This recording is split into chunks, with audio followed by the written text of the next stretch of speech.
வணக்கம் மக்களே. நம்ம கார்த்திக் கதையில மே 13 என்ன நடக்க போகுது அப்படிங்கறத பாக்கலாமா? அதுக்கு முன்னாடி நம்ம வீடியோவுக்கு லைக் பண்ணிக்கோங்க. நீங்க லைக் பண்றதுதான் எங்களுக்கு அடுத்தடுத்து வீடியோ போடுறதுக்கு ரொம்ப ரொம்ப இன்ட்ரெஸ்டிங்கா இருக்கும். சோ மறக்காம லைக் பண்ணிட்டு இந்த வீடியோவை தொடர்ந்து பாருங்க. என்ன நடக்குது அப்படின்னு பாத்துக்கிட்டீங்கன்னா, நம்ம ஈஸ்வரி சந்திரா கிட்ட, இங்க பாரு, இதான் இந்த மாலை.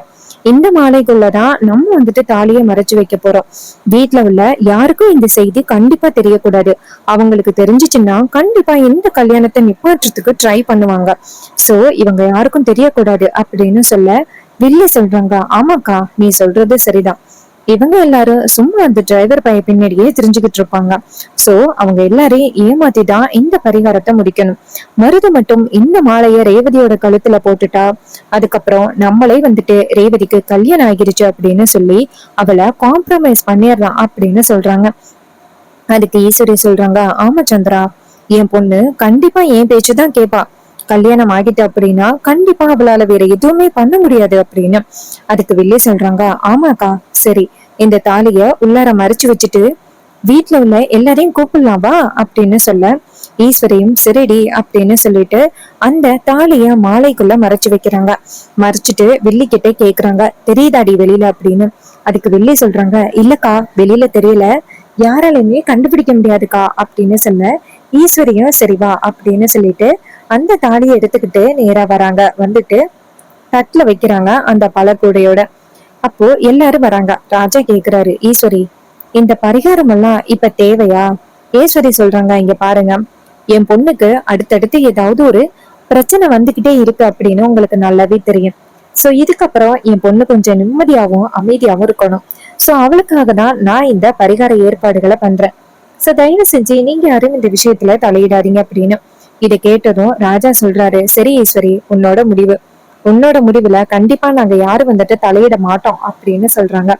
ரேவதியோட நல்லதுக்காக தானே நீ இத பண்ற அப்படின்னு. ஈஸ்வரியும் ஆமாங்க அப்படின்னு சொல்லிட்டு எல்லாரும் சேர்ந்து கோவிலுக்கு கிளம்புறாங்க. மயிலே நேரா ராஜா கிட்ட, மாமா, அத்தை இப்படி பண்றாளா? எனக்கு என்னமோ அத்தை மேல கொஞ்சம் சந்தேகமா இருக்கு. எதுக்கும் மாப்பிள்ளை கிட்ட இந்த விஷயத்த பத்தி சொல்லலாமா? ராஜா சொல்றாரு, இல்ல மாப்பிள்ள, எல்லாத்துக்கும் ஈஸ்வரிய சந்தேகப்பட்டுக்கிட்டே இருக்க முடியாதுல்ல. அதோட ரேவதிக்கு ஏதோ பரிகாரம் பண்ணணும் அப்படின்னு சொல்லிட்டு தானே கூட்டிட்டு போறா. சோ கண்டிப்பா வேற எந்த வகையிலயும் பிரச்சனை இருக்காது. வாங்க நம்ம போவோம், நம்மள மீறி என்ன நடக்க போகுது அப்படின்னு. மயிலும் ஆமா மாமா அப்படின்ட்டு எல்லாரும் சேர்ந்து கோவிலுக்கு போறாங்க. அங்க பார்த்தா மருதுவும் கலாவும் நிக்கிறாங்க. அப்ப ஈஸ்வரி நேரா மருது கிட்ட ஏதோ பேசுறாங்க. இத மயிலு கவனிக்கிறாரு. சோ இவங்க தனியா பேசுறாங்க அப்படின்னா கண்டிப்பா ஏதாவது ஒரு காரணம் இருக்கும். இந்த விஷயத்த பத்தி மாப்பிள்ளை கிட்ட சொல்றது நல்லது அப்படின்ட்டு அவரு நேரா நம்ம ஹீரோக்கு போன் பண்றாங்க. நம்ம ஹீரோ போன் அட்டன் பண்ணி சொல்லுங்க அப்படின்னு சொல்ல, அப்ப மயிலு சொல்றாரு, சகல, அத்தை ஏதோ ரேவதிக்கு பரிகாரம் பண்ணணும் அப்படின்னு சொல்லிட்டு கூட்டிட்டு வந்திருக்காங்க. இங்க இந்த மருதும் நிக்கிறான். அத்தை போயிட்டு அந்த மருது கிட்ட ரகசியமா என்னமோ பேசிட்டே இருக்காங்க. என்னமோ எனக்கு இதுக்கு பின்னாடி ஏதோ ஒரு காரணம் இருக்குமோ அப்படின்னு தோணுது மாப்பிள்ள. அப்ப ஹீரோ சொல்றாரு, சரி ஓகே, நான் வரேன், நீங்க கவலைப்படாதீங்க அப்படின்னு. இதை கேட்டதும் மயிலு சொல்றாரு, சீக்கிரம் வாங்க சகல அப்படின்னு சொல்லிட்டு போனை கட் பண்ணிட்டு நேரா அவங்க மாமா கிட்ட போயிட்டு, மாமா, நான் சகல கிட்ட போன் பண்ணி விஷயத்த சொல்லிட்டேன், அவ இன்னும் கொஞ்ச நேரத்துல வரேன் அப்படின்னு சொல்லிட்டாரு. ராஜாவும் சரிங்க மாப்பிள்ள அப்படின்னு சொல்றாங்க. அதுக்கப்புறமா ரோக மயிலு கிட்ட, என்னங்க, அம்மா இப்படி பரிகாரம் பண்றாங்க அப்படின்னா கண்டிப்பா ஏதோ ஒரு காரணம் இருக்குங்க. அதுக்கு மயிலு சொல்றாரு, ஆமா ரோகு, அதுக்குதான் நான் மாப்பிள்ளை கிட்ட போன் பண்ணி சொல்லிட்டேன், மாப்பிள்ளை இன்னும் கொஞ்ச நேரத்துல இங்க வந்துருவாரு அப்படின்னு. இதை கேட்டதும் அவங்களும் சரிங்க அப்படின்னு சொல்றாங்க. அதே நேரத்துல நம்ம ஹீரோ இருக்காருல்ல, அவரு கரெக்டா அந்த கோவிலுக்கு வராரு. எதேச்சியா சாமி கும்பிடுற மாதிரி கும்பிட்டுட்டு அப்படியே திரும்பி ரேவதியா பாக்குறாரு. ரேவதி ஹீரோவை பார்த்ததும் செம்ம ஹாப்பி ஆகி, எம்டி சார், நீங்க இங்க என்ன பண்றீங்க அப்படின்னு சொல்லி கேட்க, அப்ப ஹீரோ சொல்றாரு, நான் இது மாதிரி சாமி கும்பிடுறதுக்காக கோவிலுக்கு வந்தேன், நீங்க இங்க என்ன பண்ணிக்கிட்டு இருக்கீங்க, என்ன ஏதாவது பரிகாரமா அப்படின்னு. அதுக்கு ரேவதி சொல்றாங்க, ஆமா சார், எனக்கு அடுத்தடுத்து ஏதோ கெட்டது நடக்குதான். சோ அதுக்காக அம்மா எனக்கு பரிகாரம் பண்ணணும் அப்படின்னு சொல்லிட்டு கோவிலுக்கு கூட்டிட்டு வந்திருக்காங்க. அப்ப ஹீரோ சொல்றாரு, அப்படியே ரேவதி, சரி சரி அப்படின்னு. அப்ப ரேவதி சொல்றாங்க, சார் அப்படியே நீங்களும் இருந்து இந்த பரிகாரத்தை பாத்துட்டு போங்களேன் சார் அப்படின்னு. அப்ப ஹீரோ சொல்றாரு, நீங்க சொல்லிட்டீங்க, நான் என்ன கேட்காமையா இருப்பேன், சரி அப்படின்னு சொல்ல, உடனே ரேவதியும் சரிங்க சார், ரொம்ப தேங்க்ஸ் சார், சொன்ன உடனே நீங்க வெயிட் பண்ணதுக்கு. அப்ப ஹீரோ சொல்றாரு, சரி சரி அப்படின்னு சொல்லிட்டு பரிகாரத்தை ஆரம்பிக்கிறாங்க. பரிகாரம் வந்துட்டு ஸ்டார்ட் ஆகுது. அதே நேரத்துல ஈஸ்வரி அந்த பக்கமா வந்துட்டு ஹீரோவை பார்த்துட்டு செம ஷாக் ஆகுறாங்க. இவன் இங்க என்ன பண்ணிக்கிட்டு இருக்கான் அப்படின்ட்டு. அப்ப கலாவும் மருதுவும் பார்த்துட்டு ஷாக் ஆகுறாங்க. இங்க என்ன பண்ணிக்கிட்டு இருக்கான் இவன், இவன் வந்துட்டா கண்டிப்பா வந்துட்டு ஏதாவது ஒரு வகையில இதை ஸ்டாப் பண்றதுக்கான ட்ரை பண்ணுவான் அப்படின்னு. அப்ப ஈஸ்வரிய நேரா ஹீரோவை பார்த்து, எம்டி சார் நீங்க இங்க என்ன பண்றீங்க அப்படின்னு. அப்ப ஹீரோ சொல்றாரு, கோவிலுக்கு சாமி கும்பிடலாம் அப்படின்ட்டு வந்தேன். அப்பதான் ரேவதிய எதேச்சியா பார்த்தேன். சோ அவங்களுக்கு ஏதோ பரிகாரம் செய்ய போறீங்களாம்ல, அதான் கொஞ்ச நேரம் என்ன ரேவதி இங்க வெயிட் பண்ண சொன்னாங்க, அத நான் இருக்கிறேன் அப்படின்ட்டு. அதுக்கு ஈஸ்வரி சொல்றாங்க, சார் இந்த மாதிரி கோவில்ல நடக்கிற சாதாரண பரிகாரத்துக்கெல்லாம் நீங்க உங்களை மாதிரி பெரிய ஆட்கள் இருக்கணும் அப்படின்னு அவசியம் இல்ல சார், நீங்க கிளம்புங்க நாங்க பாத்துக்கிறோம் அப்படின்னு. அப்ப ஹீரோ நினைக்கிறாரு, அத்தை வந்துட்டு நம்மள இந்த இடத்த விட்டு போக சொல்றாங்க அப்படின்னா கண்டிப்பா இதுக்கு பின்னாடி ஏதோ ஒரு காரணம் இருக்கு அப்படின்னு நல்லாவே தெரியுது அப்படின்னு. ஹீரோ நேரா அவங்க அத்தைய பார்த்து, பரவாயில்லத்த நான் இங்க வெயிட் பண்றத, எனக்கு எந்தவித பிரச்சனையும் இல்லத்த அப்படின்னு சொல்றாங்க. இதை கேட்டுட்டு ஈஸ்வரி ஷாக் ஆகுறாங்க. இவன் இங்க இருந்தா நமக்கு ரொம்ப பெரிய ப்ராப்ளம் ஆயிட்டே அப்படின்ட்டு. அப்ப ஹீரோ சொல்றாரு, அத்தை என்னாச்சுத்த. ஈஸ்வரி சொல்றாங்க, ஒண்ணும் இல்லப்பா அப்படின்ட்டு. அப்புறமா ஈஸ்வரி நேரா கலா கிட்ட போயிட்டு, கலா இவன் வந்திருக்கான் அப்படின்னா நம்ம பிளான் தெரிஞ்சுக்கிட்டு தான் வந்திருக்கானோ அப்படின்னு தோணுது. சோ நம்ம கொஞ்சம் அலர்ட்டா இருந்துக்கணும்.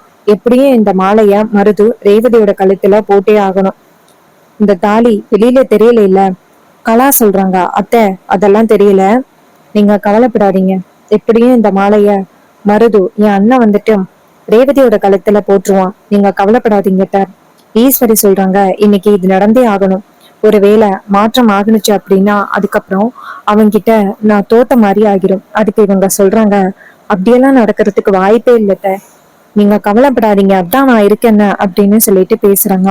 அப்புறமா ஹீரோ என்ன பண்றாருன்னா நேரா அந்த இடத்துல வந்து நிக்கிறாரு. இத பார்த்துட்டு அந்த கலாவுக்கும் டென்ஷன் ஆகுது. கலா போயிட்டு ஒளிஞ்சுக்கிறாங்க. அந்த வில்லி சந்திரா இருக்காங்கல்ல, அவங்கதான் ஐயர்கிட்ட, ஐயரே பரிகாரத்தை கொஞ்சம் சீக்கிரம் பண்ணுங்க அப்படின்ட்டு. அவரும் சரிங்கம்மா அம்மா வந்து உட்கார சொல்லுங்க அப்படின்ட்டு ரேவதியை வந்து உட்கார சொல்றாங்க. ரேவதி வந்துட்டு அந்த இடத்துல உட்காடுறாங்க. பரிகாரமும் சூப்பரா வந்துட்டு ஸ்டார்ட் ஆக ஆரம்பிக்குது. அப்ப அந்த மாலை எடுக்கிறாங்க. மாலை எடுத்துட்டு நேரா ஈஸ்வரியை பாக்குறாங்க. ஈஸ்வரி தலையசிக்கிறாங்க. இத வந்து நம்ம ஹீரோ கவனிக்கிறாரு. அப்போ அந்த மாலைய வந்துட்டு ரேவதி கிட்ட, அம்மா இது வந்து உங்க ரத்த சம்பந்தம் இல்லாதவங்க தான் கழுத்துல போடணும் அப்படின்னு சொல்ல, உடனே ஈஸ்வரி என்ன பண்றாங்கன்னா நேரா மருத்துவ பார்த்து, இங்க பாருங்க நீங்க தான் வந்துட்டு ரேவதிக்கு ரத்த சம்பந்தம் இல்லாத ஆளு, நீங்களே வந்துட்டு ரேவதிக்கு மாலையை போட்டீங்கன்னா நல்லா இருக்கும் அப்படின்னு. உடனே மருது அந்த இடத்துல வந்து நிக்கிறாரு. இதையெல்லாம் பார்த்ததும் ஹீரோவுக்கு ரொம்பவே அதிர்ச்சி ஆகுது.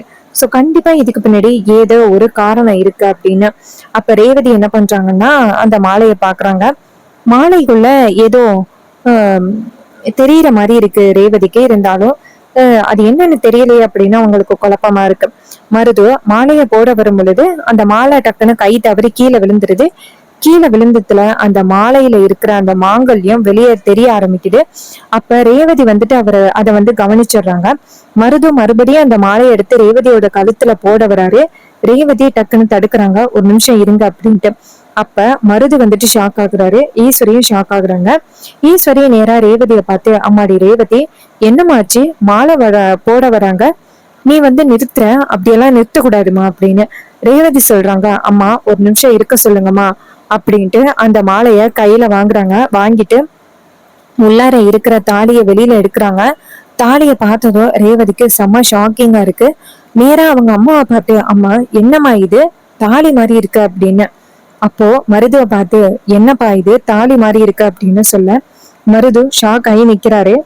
அப்ப ஈஸ்வரி சொல்றாங்க, ரேவதி சொல்றதை கேளு, அவர் அந்த மாலைய போட விடு அப்படின்னு. ரேவதி டக்குன்னு வந்துட்டு இந்த பக்கமா வந்துட்டு, அம்மா என்ன காரியம் பண்றீங்க எல்லாரும் சேர்ந்து, மாலைக்குள்ள தாலியை வச்சு எனக்கு தெரியாம இந்த கல்யாணத்தை முடிக்கணும்னு பாக்குறீங்களா? என் கல்யாணத்தை அப்படி எனக்கே தெரியாம அவசரப்பட்டு முடிக்கணும் அப்படின்னு அவசியம் என்ன அப்படின்னு கேக்குறாங்க. இதை கேட்டதும் ஈஸ்வரிக்கு செம்ம ஷாக்கிங்கா இருக்கு. ஈஸ்வரி ரேவதிய பார்த்து, இங்க பாருமா, உன் கல்யாணம் உனக்கு தெரியாம தான் நடக்கணும் அப்படின்னு உன்னோட ஜாதகத்துல இருக்குமா, அதாம்மா நாங்க இப்படி பண்ணோம், தயவு செஞ்சு கோவப்படாதம்மா அப்படின்ட்டு. அப்ப ரேவதி சொல்றாங்க, அம்மா எப்படிமா உங்களோட கல்யாணம் எல்லாம் உங்களுக்கு தெரிஞ்சுதானமா நடந்துச்சு. அது எப்படிமா என்னோட கல்யாணம் எனக்கே தெரியாம நடக்கணும் அப்படின்னு ஜாதகக்காரவங்க சொன்னாங்களாம். அதனால நீங்க இப்படி பண்றீங்களா? அம்மா, நீங்க பண்றது கொஞ்சம் கூட சரியே இல்லம்மா. ஏமா இப்படி பண்றீங்க? எனக்கே தெரியாம இந்த கல்யாணத்தை நடத்தி முடிக்கணும் அப்படின்னு நினைக்கிறீங்களா? அம்மா, நீங்க பண்றது ரொம்ப பெரிய தப்பு அப்படின்னு நேரா மருதுவை பார்த்து, இங்க பாருங்க, உங்களுக்கு இந்த விஷயம் தெரியுமா அப்படின்னு. அதுக்கு மருது வந்துட்டு திரு திருன்னு முழிக்கிறாரு. அப்ப ரேவதி சொல்றாங்க, அப்போ உங்களுக்கு இந்த விஷயம் தெரிஞ்சுதான் நீங்களும் இதுக்கு சரின்னு சொல்லியிருக்கீங்க. கல்யாணம் ஆகாததுக்கு முன்னாடியே நீங்க இந்த அளவுக்கு என்கிட்ட போய் சொல்லி உங்களோட ஆசைகளை நிறைவேற்றிக்கணும் அப்படின்னு பாக்குறீங்களா? இதுக்கப்புறம் நீங்க என்னெல்லாம் பண்ணுவீங்க? ச்சே, உங்களையெல்லாம் ஒரு மனுஷன் அப்படின்னு என்னால நினைச்சு கூட பார்க்கவே முடியல அப்படின்னு சொல்லிட்டு பேசுறாங்க. இதை கேட்டுட்டு ரொம்பவே ஷாக் ஆகுறாங்க ஈஸ்வரி. ரேவதி கோவமா நேரா அந்த இடத்துல இருந்து கிளம்புறாங்க.